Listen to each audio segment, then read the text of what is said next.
Good evening, everybody. Welcome to Off the Bench podcast. Round 13 is done and dusted, and I hope you all got some good scores and your buy planning went well for you. It certainly was a crazy week, and judging from some of the scores out there, there are teams that seemingly only had 11 or 10 players and have really done a cracking job, and that was due to some large scores from some players. Thank you, Marju, and a few other ones, Gonzago. But anyway, how did we go? We got Timmy and Roscoe with us. Roscoe first. How'd you go this week? Nah, not great this week. I had a bare 13. Got an 871, but I didn't really have anyone that scored big other than Marshall King 89, Sarko 100, Gutho 81. The rest of them were pretty average, to be honest with you. Made 3 trades to have 13 after I lost Campbell Graham, and Lachlan Miller was benched as well, so I had to trade him out. So, and obviously Hammer played Origin, so not great, but look, hopefully he'll still have me hanging up there, and I'll just make up some ground after this round anyway. Very nice. Timmy, welcome tonight. How are you going? Yeah, doing really well. Thanks, Brad. Good to be on a Sunday night, boys. It's an interesting round this week. It's going to be some big movers, that's for sure, in both directions. Look, I had an 11-14. I had 16 players. I only made 2 trades. I did break the rule of never trade keepers, but I sort of did the maths. I picked 2 players with low BEs and 2 players who I hope possibly won't back up. I actually sold Payne Haas, went to Tohu Harris, and sold Teddy to Jermaine Osako. So between the two of them, they got me the best part of whatever it was, 160, 170 points or something that I wouldn't have had before. Because failing that, I was looking at probably saving trades and not making any. Even after those 2 trades, I've still got 23 trades left, so I've got plenty in the bank. And I think for me personally, with having a few extra trades, I can probably make some of those luxury runs over these buy period. How many, can I ask you, if you hadn't made those 2 trades, because you would have still had 14, would have you scored much less, like with the other players that dropped out? Or?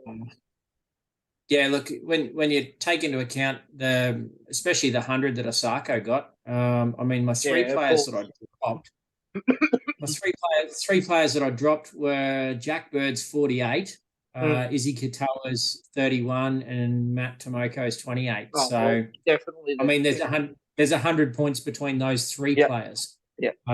So I'm definitely better off. So I'd say I haven't done the maths yet, but I'm probably 100, 150 points better off or something crazy like that. Yeah. Very nice, mate. That's a cracking score. All right, I got 1,000. Let's wait and see for next week. Yeah, well, it's a tricky week next week. I got 1,063, the behind turbo team. Some things that worked for me, probably the same as most people. The horse went very well. I antipoded Osako, so I actually didn't go Osako, which is, pretty amazing. But I had Marzu and just generally some good scores all around. Dylan Brown, of course, in at my 5'8". So, yeah, reasonably happy. Some pretty big failures there, though. Katoa, of course, I've got to try and sell him, but that's the same as everybody, as quick as I can. Okolatu, just don't know. Without DCE there, it just doesn't seem that the ball goes to that side with any quality at all. And I think Sully as well. He's going to go this week for me. He was a bit of a disaster, but 1,063, not bad. Now, for anybody who read the articles and listened to last week's pod and read the PPM Madness article that goes out every single week, all over the place, I talked up Wirramu Grieg last week. Said how he was a buy of the week and they get on him, jump on him, and as usual, I didn't take my own advice. Do I ever take my own advice?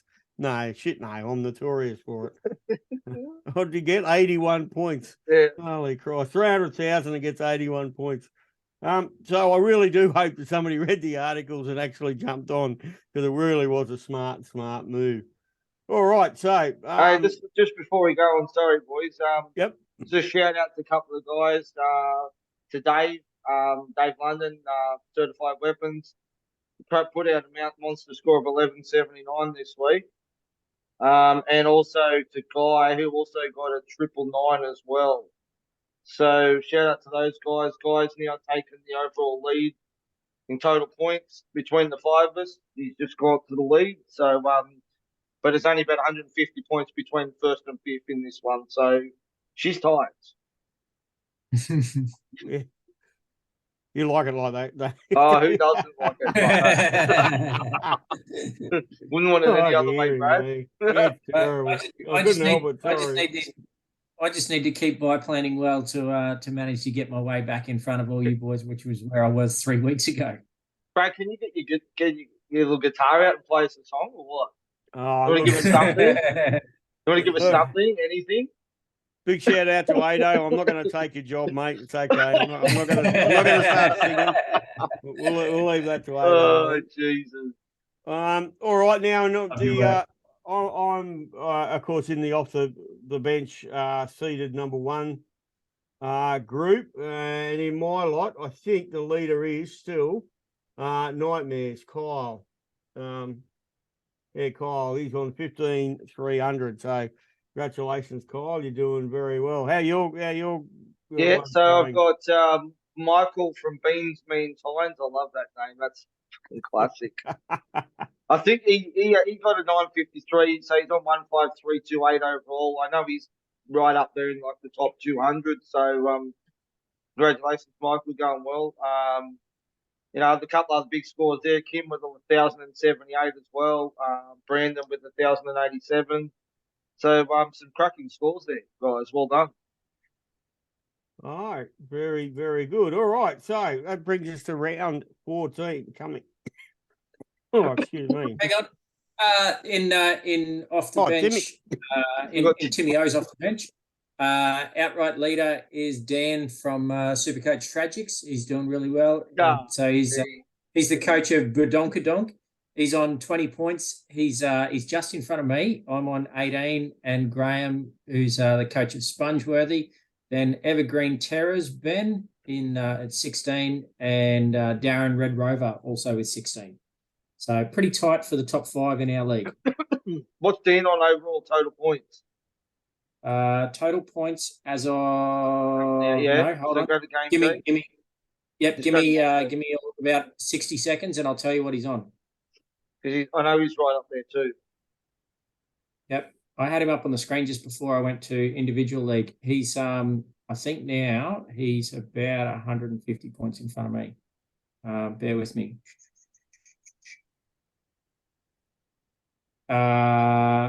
No, he's more than that now. Sorry, my mistake. So Dan, so Dan is he got a 902 this round. He's 15,218 is his total points.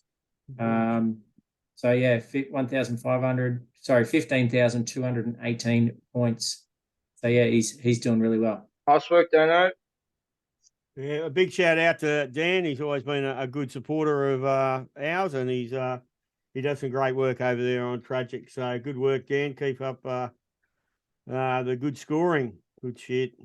All right. Now to this week's upcoming games, we've got Roscoe. We've got your Tigers versus the On Fire Canberra.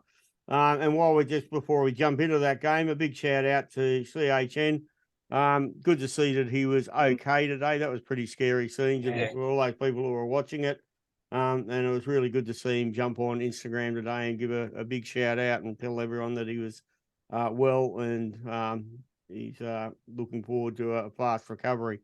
Very good to hear. Yeah. All right. This game, Roscoe, how are you feeling about this? What do you think about Canberra on the weekend? Oh, I don't know. They're okay, but Para wasn't great either. I think it was a bit scrappy, that game, to be honest with you. South. Well, I mean, obviously Para were missing a few players. South, mate. Oh shit! It's Sunday Wake night. Up, Jeff. Sorry. It's been a long weekend of moving and packing. The Raiders were okay against South. I mean, obviously Hopewadi got the 3 tries. they absolutely peppered Tane Milne's side because he was obviously down that wing with Jed Cartwright, who was filling in for Campbell Graham. So that was probably what got them. But yeah, look, they're okay, Canberra. I think South's obviously missing a fair chunk of players. I think it's hard to take a read out of that game, to be honest with you. I don't know if you guys agree. I mean, when you're missing that many players as well, Tigers, I don't know what to expect. I don't know if what they're going to do after what they did to Cowboys the other week. I mean, coming off a bye. I don't know. I know Derek Croker's going to be rested from this game so he can play his 300th game in Canberra. So not great for those who've got him because that's another less number for next week too. Have you got anybody you're watching at the Tigers here? Now, the Tigers, for those who are into bye planning, they actually play the next two major bye rounds. So if you Tigers are certainly one of the teams you should be looking at and targeting, maybe. I know that's a bit wild because, we all saw the Tigers as being Supercoach poison, but they're actually not that bad. So anybody you're looking at there? I don't mind IPAP and Bateman are the two that I'm keeping my eye on. Buller's probably another one, but he's too expensive now. If you don't have him now, don't jump on him now. He's too much. What's he at now? He's still only at 400k or something, isn't he? Well, yeah, but you're going to you can go. Yeah, but you can go from a Teddy or a Turbo or someone like that if they sit out this week. He's 452. And a negative BE? Yeah, if it loads. It'll tell me in a minute if it loads. Doesn't want to load at the moment. At 450k, I'm sure he's going to have a negative BE or certainly a very low one. Look, I've got something to think about because if Latrell gets rested from this game this week against the Titans, and he won't play 16, he won't play 19, then he's probably going to be a sell for me. I just don't think you can hold a player who's going to miss probably 3 of the next 5 games, especially at his price. So it isn't a bad option. I haven't really looked at our draw properly after the game against Canberra to see who we've got. I'd probably look to maybe, I don't know, I'd really like Drinkwater. Brad's, I know you're on him, but we'll talk about him when we get to the Cowboys game anyway. So, See, I could, for me, in my situation, I could go a straight swap from a Warbrick to Buller or something like that. And I could certainly justify that, especially with Osako in my team at the moment in fullback. So I could move Osako up to centre wing and put Buller down in fullback and that'd be pretty handy for the next 5 or 6 rounds. Well, that's it. You've got that. I've got Latrell and Gutho as my 2 fullbacks, so I'd have to move one of them on potentially if I was going to do something. But if Latrell's rested for this week, then I'll probably sell him. Yeah. See, that was my biggest issue last round. I know you guys weren't all that supportive of me selling Teddy to go to Osako initially, but the numbers sort of worked, and the plan was to not use any money from my 2 trades, so I could immediately trade both players straight back in if I needed to. But essentially for this round, had I not done that, I actually wouldn't have a fullback if Teddy doesn't back up after Origin. Yeah. So when you look at, I'm missing halves this week because I've already got Moses and Brown. Izzy Katoa's going to be a play this week for me. So look, there's a few moving parts, but some of those key positions, you don't want to have empty seats, that's for sure. Yeah. No, 100% there. And you're a bit wrong there, Timmy. We're always supportive of you. we did tell him not to buy Timoko, I'm pretty sure, didn't we? No, there was plenty of support for Timoko. Yeah. You guys didn't think that was a bad one. I wish you would have talked me out of it. Well, I couldn't talk you out of it, mate, because he was killing it. He's been shit the last 2 weeks. Oh, mate, I think I've broken him well and truly. Yeah, Timoko owners certainly do have a decision coming up. I mean, there is some value buys coming on the scene in that wing sort of area. So, Yeah, but would you sell him this week considering he's playing Tigers though? It's a hard one because he's going to have a pretty high break even. Now look, Carraz is not going to lose much cash. He'll make some. Yeah. And at 450k, geez, you could sell Tomoko and go straight down to him. Carraz plays the next two major buy rounds, you know. Yeah. You might have to cut your losses. And myself and Timmy sort of had a bit of a talk about that before. It could be an option. It could be a real option, that one. I could see people doing it. Because unfortunately, with that low score and his rolling average, Tomoko is, all that lovely cash that he sort of earned is going to start to fade away a bit. Yep. And that's just it. He could lose another 100k over the next, like he's going to lose 100k this week. He could lose another 100k over the next couple of rounds, at which point, it's great to say he started most of the season really well. It's just been the last 2 weeks have been shit scores. Yeah. But like I would have put my house on him scoring against Manly's left side last week, and they didn't go there. So like it was just stupid. I don't know what's going on there, but it's like they've changed the game plan over the last couple of rounds. Yeah, he didn't get much ball that game against South either because it all went down Croker and the Hopewadi side. Yeah.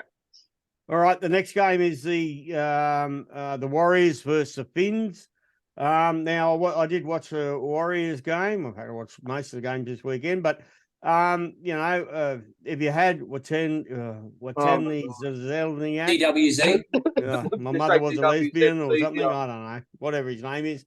If you had him, good luck to you. You've done very well. Not many people did have him. Very low ownership. For people like me that jumped on Tohu Harris, I mean, an awful lot of us did. He's just a hold. Look, they don't have too bad a buy schedule coming up. So, some of these Warriors are going to be a bit of a hold. Ford, however, I think is probably just about a sell. Get rid of him.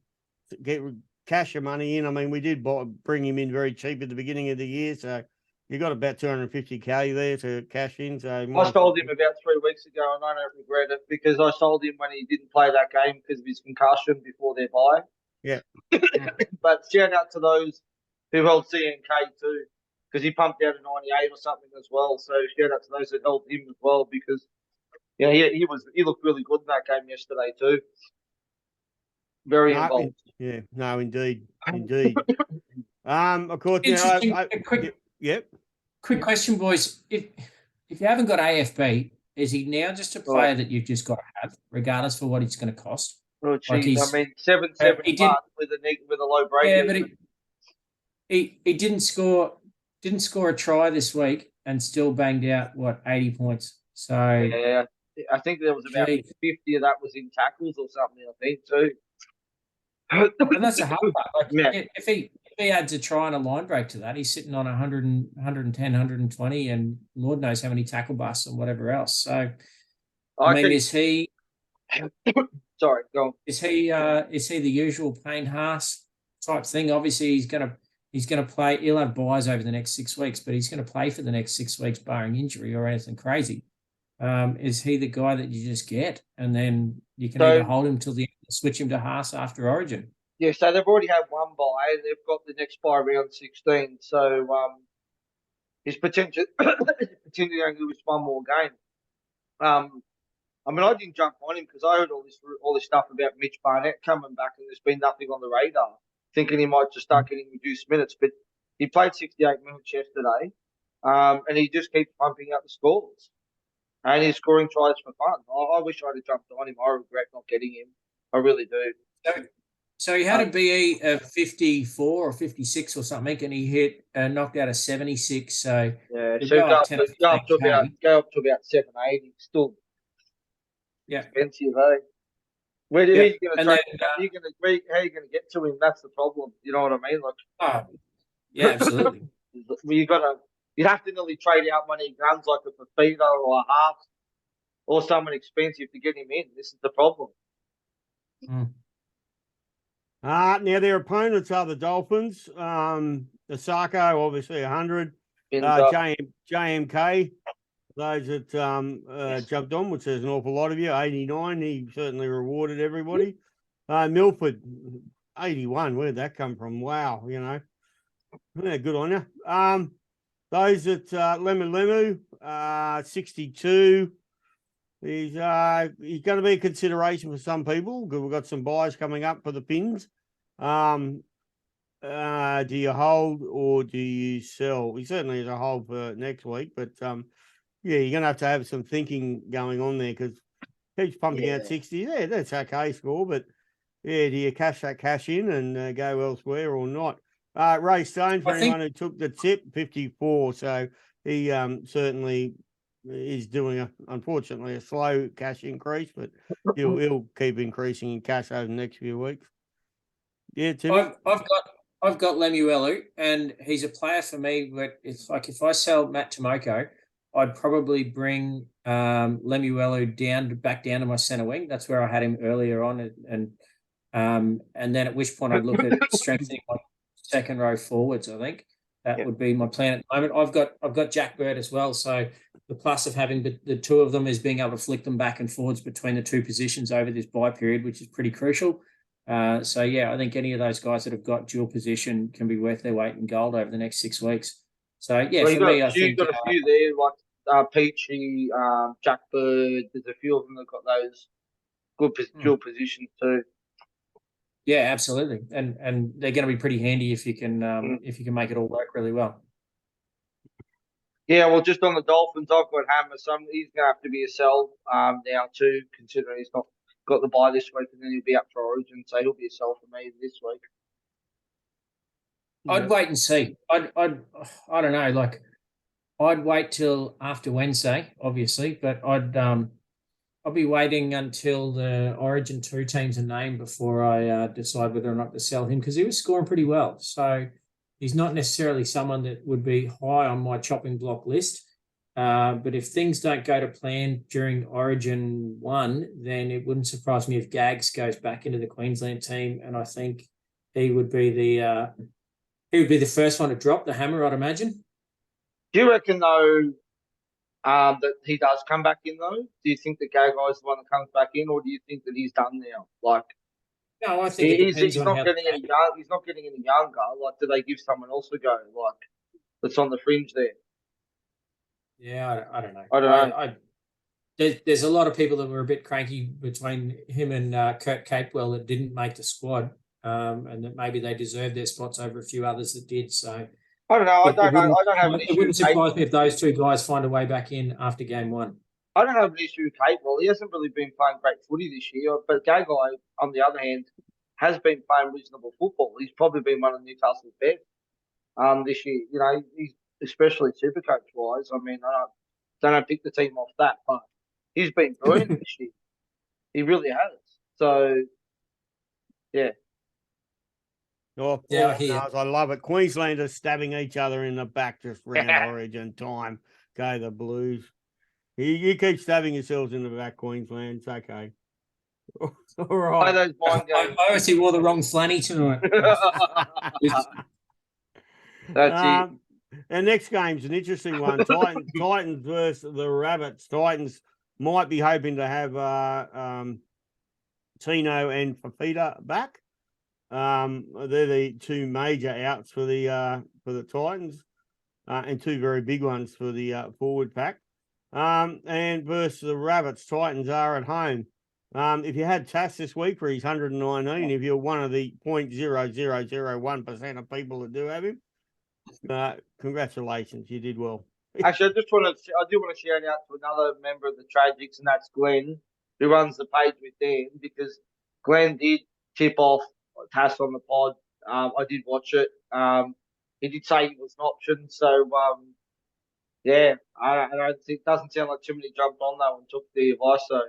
So, no, well, cheers to you, Glennie, because not many. I don't think he didn't jump on it either. So, yeah, I was going to say, just like the rest of us, don't take your own advice. No, that's it. Don't bother. I could never see. Cookie was one of the most traded in players of the week. He got a 72. AJ somehow with flukes 70, 2 tries, and he gets a 70. I mean, how bad is that bloke's base? Mind you, I do own him, so he was on 68 at half time and he got 70. He got 2 points to the second half. Oh my goodness. Look, South Sydney, and this is where it gets really difficult, particularly if you're playing head-to-head. South Sydney's run is going to come to an end in the next couple of weeks. You're not going to want to buy any South Sydney players, only because they have a bye right when your head-to-head grand final is underway, and they also have a bye, I think, the first week of the head-to-head final. So it's a really ugly sort of a bye schedule as far as what South Sydney and head-to-head players are concerned. But Colin Matangi, certainly, his game coming back, 51. That means his price over the next few weeks is going to drop a little bit. Beautiful. That could be a real interesting one. Yep. He had a BE of 101 going into this round, so he's set to lose 40 odd K this week, and obviously he'll have a high BE the following week. Yes. The only thing is, though, is that they won't play round 16, so it has to be a later trade after that. And then is it too late, Brad? You know what I'm saying? Because if you're saying that they've got two buys to come, right? So what is it, round 16, around whatever it is? Would you be trading any South players in at all now, given that they've got to buy round 16? Well, no, not after round 16. It's a very dubious sort of and people that own Latrell are also going to have to consider how long they hold Latrell, because you almost can't have him if you're a head-to-head player towards the back end there, only because, you need those numbers. You need your two gun fullbacks, and you can't afford to have someone who's not going to play, particularly if you've made your grand final of head-to-head. So you got to make that decision early. Well, yeah, as I said earlier, if he's not playing this week and he's rested against the Titans, I think he's a sell. Because if he's going to miss 3 of the next 5 games, I don't think there's too much cash to be sitting on the bench. Yeah. You have to move him on. Yep. Cody Walker, 68, just solid. Geez, that score disappointed me. I thought he had about 3 try assists, I honestly thought he would have gone a lot better. I don't know if you boys saw the game, but most of that was in the first half too, Brad, that score. Yeah. So, again, I think they're all pretty disappointing in the second half, except for Tass was the only one who did anything in the second half, points-wise. All right, our next game features Timmy's favourite Broncos versus Sharks. The Sharks are at home. The Sharks are going to be one team that everybody is going to be having a real close look at, because they play the next 2 major bye rounds. So they're going to be ones that people are really going to be taking a close look at, and they should be trading targets. Players like Ramey and Katoa. Geez, I really want Talakai myself. I'm going to try and find some way how to get him into my team. And they're up against the baby Broncos, who this week did an absolute outrageous job of getting over the top of unexpectedly the Warriors. I didn't actually see that one coming. Timmy probably did. I actually tipped the Warriors, but and a massive shout out to Adam Pompey for costing the Warriors the win too, with his stupidity of holding the player back with the jersey. It was probably his shout after the game, I'd imagine. Did you see this Broncos game, Timmy? You watch it? Yeah, look, I saw bits and pieces of it, but certainly not the whole game.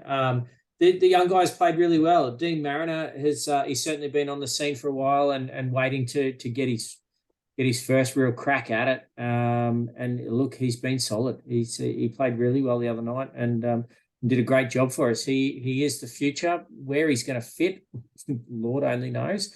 With Herbie going next year, he'll obviously squeeze into the back line there somewhere. I'm not quite sure what his position's really going to be, though. I just want to say I thought Palacia was good for the Broncos too. And also Jordan Ricky was outstanding as well for the Broncos.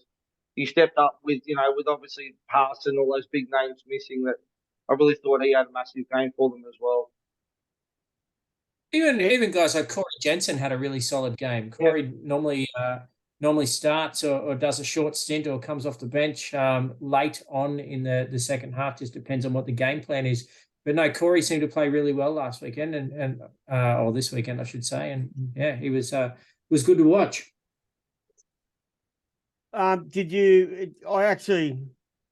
Ricky was one that I did have on my radar slightly. However, I sort of did ignore him because I thought they're going over there to get copper belting. I'll be honest, Timmy, I honestly thought that the Warriors were going to do a bit of a job on the baby Bronx. So I really didn't consider them that some of those players that relevant. Yeah, I'll just give you a bit of insight on Ricky, Brad. I own him in some drafts, and if he doesn't get attacking stats, he can pump out a 30 and 80 minutes. He's that sort of player. Yep. Without attacking. I think the other week he scored 2 tries in a game and still only scored 60 points in 80 minutes. So that's what you're getting, Brad. Well, I'm So not getting because I don't own him. This round, including this round, it's the 5th time he's cracked 50 this season. So yeah, That's he got his 2 tries. He got his 2 tries the other week and hit a 79. There you go. Yeah, So not great. he needs the attacking stats, Yeah, Jordan. definitely. The next game features 2 teams which didn't appear this weekend. The Roosters and the Bulldogs. The Bulldogs have probably got a bit of relevance because, again, another team that people should be looking at pretty heavily to see if there's any value buys, although we've already had a couple of value buys with Preston and there was another one. Earl Carraz was a value buy earlier in the season and then we all sold him. And tell you honest truth, just quietly, you should be buying him back this week if you can. 450K he has one of the best bases of the centre. I think he's in the top 5 base centre wings running around out there. So, yeah, just keep that to yourselves, though. You are you are at all worried, Brad? I mean, we know what he's capable of, and obviously he's coming back from injury, but do you worry that he just doesn't seem to be the same player since he got that injury, like pace-wise and stuff? Does that not concern you at all? I mean, price is juicy, don't get me wrong, but... No, it doesn't concern me. No. Well, he just hasn't got any attacking stats the last few weeks, but I think you'll find, and I'm pretty certain that his scores are basically 50. So he's got 50 the last 2 weeks. And the week before that was a 36, and the week before that was 6. So once that 36 and 6 drop out of the rolling average, which will be this week, his price should slowly start to climb, and he will start to get some nice attacking stats at some point. What's his break even this week, Timmy? While you're in there. Yeah, I'm just looking it up at the moment, mate. Well, there you go. The other thing with Carraz is that they're up against the Roosters, who are absolutely woeful. So Carraz, Carraz is currently at 486. It says his BE's 0, but obviously because he's on the bye, the stats change. So yeah. So he's at 486, 400. Is there anyone else worth buying for the Dogs? Yeah, sorry, what was that? Is there anyone else worth buying from the Dogs? Could Matt Burton be a sneaky pod option? I think Burton's certainly a pod. Scrolling back down the list. Yeah, I think Burton's a pod. If you're looking for a second 5'8", I don't think he's the worst one on the list. He's not for me, but I mean Jacob Preston.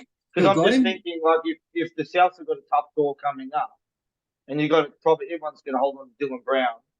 Do you look at Matt Burton for your second 5'8", or do you wait until Munster drops and go into Munster instead after Origin? Yeah, it'll be interesting because, like in my situation, I've already got Joey Manu, despite the fact that he's missed a couple of weeks and may play next week or miss another one. But my plan all along was as soon as Joey Manu got the duel to flick Katoa and put him up into 5'8". But yeah, I'm not necessarily sold on that idea now. I think getting to Cody Walker is still probably the right play, or maybe Burton is a bit of a left field option there. Now talking about Manu in this game, of course, Manu will be playing. Is there any other Rooster really that's relevant at the present time? I mean, you can't go Suwali. You can't go anyone really in the back line. Isn't there Teddy talk will. that Sawali is going to get an early release to Union or something shit anyway? Didn't they say that the other day that they're I'll potentially believe it when I see it. not going to drop him or something? Yeah, Is we'll there wait. anyone else? I don't know. Probably not. Maybe Lindsay Collins is a bit of a smoky. Not really anyone else there, to be honest with you. Billy Smith, if you've got him, you hold him for now. But I reckon even he'll be a sell soon as well. Once he's hit peak with his price, I reckon he's nearly a sell too. Oh, 100% he's a sell. He's still got a very low break even, Yeah. and he's got a couple of weeks of price rises Yeah. in him. But that's it. But after that, yeah, you'd have Maybe to after really round 16, Brad. You'll play Yep. round 16 till round 17. 100%. That's the plan. That's The plan. he won't be living in my team past round 17. That's for sure. The next game is it's a juicy one. The Cowboys at home to the Melbourne Storm. Oh yeah, the Ooh. Cowboys have been sort of up and down this year, and of course we saw them this weekend. Yeah, where were we? We saw them early on in the week against Parramatta on the Friday night. I own Drinky 117, so good on you, Well Drinky. done, mate. Love your work. Kyle Felt wound back the clock, got a nice 97 there. Robson and Lukey, both 87 and 76 respectively. Cohen Hess even got into the points at 69. Was there any real bad ones? Well, I don't really think so. Luciano. No. Surely no one's got Hampton, have they? I think Luciano was a bad one because I know a fair few people jumped on him, but surely when they saw that he was, an hour before kickoff, he was benched, surely you would have reversed your trade, wouldn't you? Yeah, you would think so. 36 is very low, but yeah. But shout out to Guy too. Shout out to Guy for jumping on Felt a few weeks ago too. Proved to be a bit of a master play. He's made some nice cash and a couple of decent scores the last couple of weeks as well. So, yeah. All right. So the Cowboys versus possibly depleted Melbourne. Any ideas here? What are we? What Cowboys team's going to turn up? That's the big question. Exactly right. That's like the $1 million question. Like, and who's going to back up as well? That's the thing. Like, they've got a few players missed. Oh, you don't obviously think Tuolungi and the backs will back up. Sure, Holmes will, but Well, it is the second last game on the Sunday afternoon, so they have the most amount of time of any team just about to be able to, apart from the Panthers, to be able to prepare. Yeah. Tell me that I looked at the draw today. Tell me that's not a complete load of shit. The Panthers of all teams get the last game of the round after Origin. What a crock of shit. Actually, I shouldn't say that because the Broncos play the last game. I think it's the last game on the Saturday night. So it is interesting. So you look at the draw. No, it is interesting. You look at the draw for next week and you see which teams play when. The first game is the Raiders and the Tigers who have only got one Origin player. Yeah, it's like completely irrelevant as far as Origin goes. I think maybe the Dolphins play the second game or something, and so yeah, it is interesting. You can't tell me that they haven't looked at the draw and then tried to work out which teams have got the least effective Origin and gone, yeah, fuck it, they can play the shit games first, and then we'll build up over the weekend to give the Origin players as much of a rest as we can. And obviously the teams that generally get more players in Origin are the ones that seem to be playing the last few games. And that, my friends, is Tim's theory for this week. Oh, mate, it's yeah. What's the go with Timmy O for the round? Yeah. But then if you look at round 17, Penrith play Saturday, Melbourne play Saturday, Broncos play Sunday, Cowboys play Sunday, and Roosters play Sunday as well. So there's no Monday games that week. So it's all Friday, Saturday, Sunday. Which teams play the earlier games in round 17? That'd be Dragons, who've only got one player, and the Warriors, who don't have any. Yeah. And then you got Dolphins against Para on the Saturday early game. Yeah, and again, Timmy, can you do me a favour? Can you run to the kitchen and get a colander and put it on your head? Why is that? Don't you wear a colander to stop the spaghetti monster infiltrating your brain and thinking that, conspiracy and then round 20, the early game on Friday, the Friday night game, Newcastle and Tigers. See, that's what I mean. Like, absolutely, the NRL looks at it and goes, which teams are going to not be affected by Origin, and we'll let them play first. All right. So that brings us to our last game of the round. Kindly brought to you by Tim. The Panthers versus St George. The Panthers, as we just said, I expect Cleary to back up. There you go. There's my tip, but we'll wait and see. Yeah. If I he's reckon fit, he'll be backing up. Dragons stink. I'll just say Dragons stink. They stink bad. They look like a lost soul without Ben Hunt in that team the other night. Like they really did. Like Sullivan and Amone in the halves, they are just terrible. Absolutely terrible. And I really regret jumping on Sullivan a few weeks ago thinking he was going to go well. Well, that's all I've got to say. They certainly look lost without Hunt. There is no doubt in that. For Jacob Little, another one that virtually nobody out there would own, got 110 points. And Couchman was the next best, getting 56 points. Couchman off the bench. So yeah, even DeBellin for new owners, 54 points. I'm very sorry to you, new owners. I suppose he went okay. Sin bin didn't help. That probably cost him about 20 points. Yeah. The sin bin, roughly, give or take. Yeah. Don't get me started on sin bins. How that bloke today in that game was sin bin. I got what's his name? Cooler for Manly. That was Ponga ran straight into his chest, and Cooler didn't. He didn't even have a chance to tackle him. Did they get him for a hip drop? What's that? No, just for for direct contact to the head. Oh, really? But Ponga ran into him. He just ran flat out into him. He didn't even have a chance to tackle him. He basically almost put his hands up and went, ran straight into him. And Ponga didn't go off then either, did he? Nope. Like, not even the independent doctor. Like, he hit the chest really hard and then hit the ground really hard. And I thought, oh, shit, that's Ponga over and done with. This guy's going to go to the bin and Ponga will be off for HIA for the rest of the game and was going to make things interesting. But, yeah, I don't know. That one seemed a little bit strange to me because it's obviously Kalen with his history, and they don't want to take that into account when they're looking at individual players and individual things that happen on the field. But he hit the bloke pretty hard, and then he hit the whiplash, and then he hit the ground really hard. And I thought, shit, Ponga's gone here. So, yeah, it's not saying that he would have been HIA'd as in knocked out himself, but just the fact that the independent doctors would have stepped in and gone, yeah, look, that's probably enough to go and sit down and have a test. So, it was an interesting one, whether or not, because of all the media bust up and everything else saying that he seems to keep getting targeted every time he gets hit or ends up on the ground with a decent shot, they just send him now. So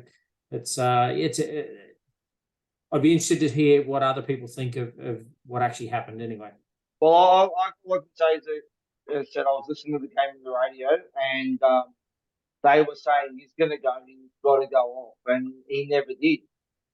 And it sounds like there was a couple of dubious decisions in the game because they were saying Marzu's second or third try shouldn't have been because they reckon he knocked the ball into the ball was knocked into Jason Saab as well. I don't know. I didn't see the game. I don't know, but the commentators were pretty adamant that it did hit Saab and shouldn't have been a try. And they did. They even checked it, and they still confirmed the try. Yeah. Anyway, can't cry over spilt milk. Yeah. I can as a non-Marzu. I was stoked. He was my top scorer in the last game. It was great. Okay, on to that last game, Penrith versus Dragons. I think we're all in agreement that if you've got a Panther, you're playing him next week. If you've got Tuava still in your team, you're playing him. Against the Dragons, in fact, even if Cleary's playing, you've got him as captain. Simple as that. 100%. 100%. All right, so that's a run through. So I don't sell Taruva next week then? Shit, no. No, I no. think there's a lot of people that have still got Hoskins too. Would you hold him for this game or sell him? I held him. Mm. He was on the chopping block for me this week, and I held him. So, yeah, I think I'll be holding him for this week.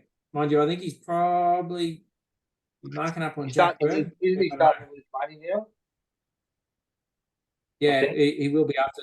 Yeah, he will be after the bye. Yeah, if you've held to this, if you've held this far against the Dragons and coming on after Origin, I think I would be, I wouldn't be selling this week. The chances are, even if Yo and Martin are named, there is a high chance that either one of them could get spelled. As we know, the forwards are much lot more likely to be spelled after Origin than necessarily some of the backs or bench players. So yeah, there is a high likelihood one of those two could cop a bit of a spell and a rest after Origin. Well, So, given that Liam Martin hasn't played much football, I don't know about him, but I reckon Isaiah Yo is going to probably get a rest at some stage, whether it's this game or another game.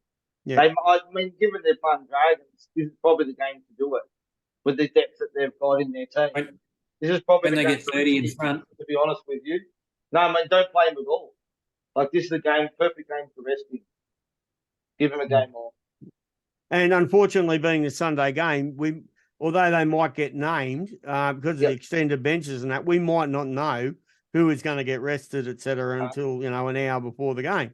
Yep. So yeah, we're going to have to really stay tuned to your radios and the social media for information this week, because you're going to see some late inclusions and late exclusions as well. Keep an eye on our page. We always post the team, so keep an eye out. Yep, certainly keep an eye out. All right, boys. So that's the games. We're looking at any trades this week, Roscoe, or holding? Look. If Latrell misses this round, he will go, and I'm actually potentially looking at Will Kennedy as a pod. I'm just going to throw that out there, and possibly moving on Hammer as well, but we'll see what happens. I'm not sure yet. Yeah, I really like that one. Kennedy is certainly a good buy over the next 6 weeks or so. I think he's possibly not one to finish the year with, but certainly one to get in for 6 weeks or so. Yeah. Timmy. As for me, it'll be I don't know who I'll be selling, but bringing in, if I make a trade, it'll be one of probably Dylan Edwards, Will Kennedy, or Britton Nakora, I reckon. So either one of the fullbacks, or if I decide to beef up my forward pack a bit more. Nice. Yeah, I'm probably going to be looking at getting Carraz. I've made I haven't hid that one. Unfortunately, my plan all along was to sell Marzu this week and to bring Carraz in. But now with that nice big high score and his rolling average, there's no way I can get rid of Marzu. So he's just going to have to sit on my bench during his bye this week. And somebody like maybe I've got Sully sitting in my back line. I actually, believe it or not, Sully's more expensive than Carraz, I think. Well, it's nearly a straight swap over. So I'd much rather Carraz than Sully. So that's a bit of a no-brainer. Sully's made a bit of cash for me, and Carraz can come in. Anybody you like for captains, Roscoe? How are you thinking this one? Well, I think it's hard to go past Cleary, isn't it? Really. VC Latrell, if he plays against the Titans, if not, maybe for Feeder if he starts is another option as a VC. But it's hard to go past Cleary as captain. I mean, if he doesn't play though, that's the risk. I mean, this is the problem. You're not going to know until the last game if he's going to play or not. But I'm with you, Brad. I think he plays. For your team, Roscoe, I mean, you've still got Hines? I do. But geez, that's got to be a tempting VC option versus the Broncos. Yeah, at home too.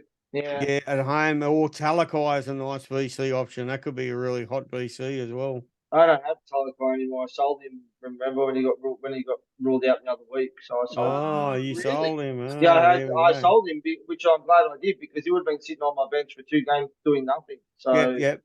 he's on my radar to bring back in. I just couldn't have that cash sitting there for 2 weeks without him playing. So I moved him on. I'm not going to say who I sold him to because he's mud. Mud. Mud Miller. Let's just call him Mud Miller, who was then benched this week. Oh, harsh. Timmy, who are you thinking? Yeah, look, unfortunately, I think I'll be on the VC Hines into my Broncos, and yeah, I'm not sure. A lot of it's really going to depend on who backs up, and who really gets named. I think if Hines doesn't get any more than 40 minutes in Origin, then I think it's probably a really good chance he'll be VC or captain. I like the Fafita call. It'll depend on whether or not he backs up, obviously. But outside of that, I'm not really sure. It really is going to depend on who backs up.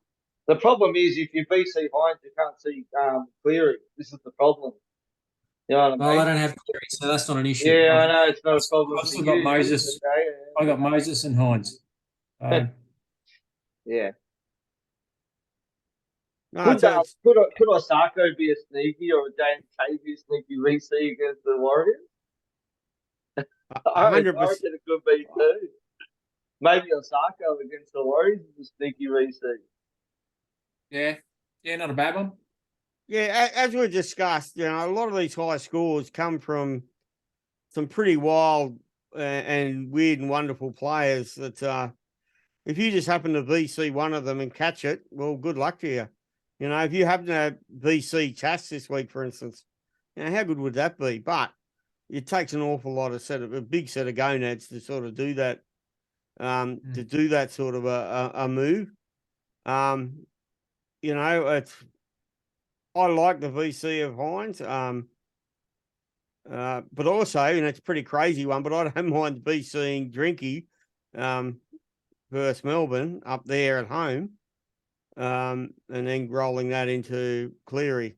But I got a few Panthers I can probably put the captain on as well. The only problem is that with that being the last 2 games, if Drinky does go big enough to loop, you probably can't. You wouldn't be able to captain him, would you? Well, why not? There's, yeah, You know what I mean? yeah, because you've got Hines as well. Where, you got teams on the bye. You could probably use one of them as your loop. Yeah. I think as a left field option, if you had him, or if you were looking at maybe trading in, I'd be pretty keen on Stephen Crichton from the Panthers. If Cleary doesn't play, or even if he does play, it'd be interesting to see if Cleary actually kicks, managing his workload and everything else. So Stephen Crichton might be a bit of a sneaky one at $553K. That's a really good shout out, Timmy. I might have a look at that one. I don't mind that. I guarantee neither of us will trade him in because it's been suggested by one of us. and you'll get 120. Oh, guaranteed, absolutely. All right, so folks, that's about it for this evening. I'd like a big shout out to Roscoe. Thank you. Shout out to Timo. And also a shout out to Bluebet. We'll be putting up our Bluebet bets next week. Don't forget, if you're going to have a bet, don't bet over it. Bet responsibly. But yeah, big thanks to the boys in there at Bluebet. Anything else to add, boys? No. Thanks to Guy and Dave, obviously, and part of our Brains Trust. They're both just a bit busy. Well, Dave doesn't like being on the pod, but Guy had a bit on this evening and just wanted some downtime. So, yeah, but a shout out that it really is. We do have a good core group of the 5 of us that do try and work everything out. So, yeah, the other 2 boys are just as important as the rest of us. And we will be back with a TLT pod on. It'll be Team List Thursday, I believe, this week. So we will do a pod on Thursday night as well. Go over the teams and may have a bit of an idea by then of who may be rested and who won't be. I'm expecting to see a lot of extended squads named just to confuse our super coaches. Keep us on our toes. Yeah. Yeah, I might even tune into that one or be part of it. I'll see yet. The Thursday might be a bit bigger pod than what we normally put out for Team List Tuesday because there is an awful lot to go over there, Roscoe. Yep. Safe to say Roscoe and I will be here. All right, boys, that's it for tonight. Thank you very much, everybody, for tuning in, and have fun super coaching. Hope you all got green arrows this week.